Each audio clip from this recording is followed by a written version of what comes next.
Thank you all for being here. The Chairman outlined what's already been reduced from the defense budget this year. Most members of Congress, most Americans don't realize that. But y'all have said that you can handle that much, that it's okay.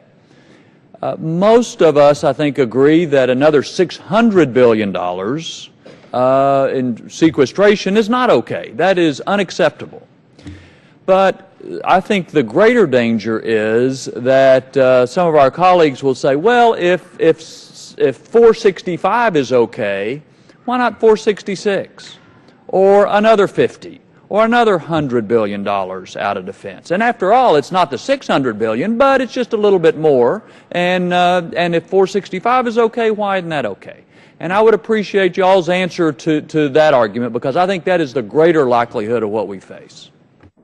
First, Congressman, I would say 465 is not okay. It's something that we can manage, but it comes at risk. It does not come without risk. In the Army's case, we've been asked to reduce to 520, but that's even before the $465 billion cut. And so we're going to have to significantly reduce the Army smaller to meet the $465 billion cut. If it goes further, we'll have to decrease the size of the Army even more, and we will now have to start significantly decreasing the National Guard and the reserve component along with it. So it will have dynamic and dramatic impacts on our ability to respond, whether it be not only abroad, but in support of civil authorities, in support of national disasters and other things. So this, once you get beyond $465 billion, we've taken all the efficiencies we can take. We have taken out structure. We've reduced modernization. In my mind, in some cases, lower than we really need it to reduce modernization already. If we go beyond that, it becomes critical. And it becomes the fact that we will no longer modernize.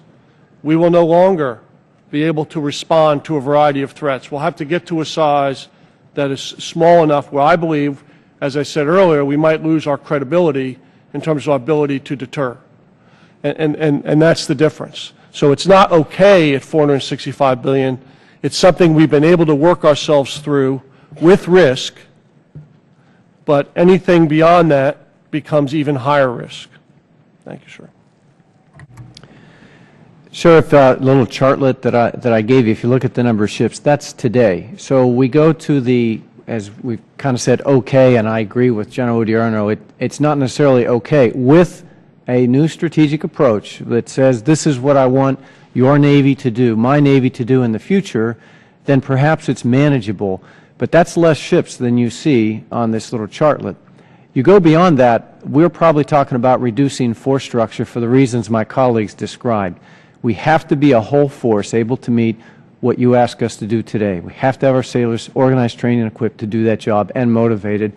The industrial base is fragile, as we've described before. So what area of the world do we not want to be in, and where must we be? And we've described Asia Pacific and the Arabian Gulf as there. And the risk to not be in those other areas, or if they're very episodically, is the risk we got to understand, in my view, to go forward. Thank you. Sir, I'd give you one example. Weapon system support is vitally important to maintaining the readiness of our platforms. It's spares, it's depot maintenance, it's flight line activity, and we are below 80% on the required funding for weapon system support. That is an example of the risk we are taking. Incremental cuts that you talked about above that level will come out of accounts like weapon system support. We have got to have an Air Force and armed forces that our youngsters, who are the most battle-hardened ever, are proud to be a part of. And being good is a vital part of that. I see further incremental cuts, just marginal, as you suggested, as affecting those accounts that are not major programs, but rather would reduce our readiness and therefore would be unacceptable. Congressman, another example might be helpful. When We designed, as a result of Secretary Gates' direction last fall, when we designed the Marine Corps to come down from 202,000 down to some number, he told the Marine Corps, I want you to take risk in the high-end missions. That means major contingency operations, major combat. And so we did. We built a Marine Corps using the lessons of 10 years of war, incorporated that in there, and came up with a Marine Corps of 24 infantry battalions, about 186,800 Marines. That was a one major contingency operation force. And what that means is, if without naming an operational plan, if we go to war, the Marines are going to go and they're going to come home when it's over. There'll be no rotation of forces. There'll be no dwell. There'll be no such thing as dwell. It will just go on and come home when it's over. So when we went to 465 and dropped another 5,000 Marines, effectively, we're still in the process of working through that right now, we dropped the numbers of battalions below that.